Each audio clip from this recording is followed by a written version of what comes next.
So we're at Lincoln Auto Electric in Long Beach. They deal with a lot of classic cars, and we're completely restoring a 55 Chevy Bel Air from top to bottom, back to front.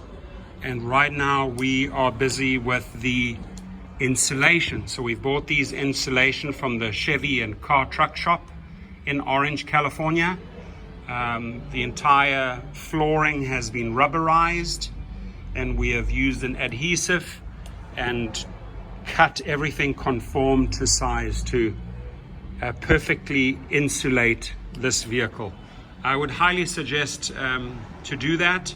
Getting rid of the rust, doing rust reformer, then rubber, then insulation if you want to keep the rust out and the heat in.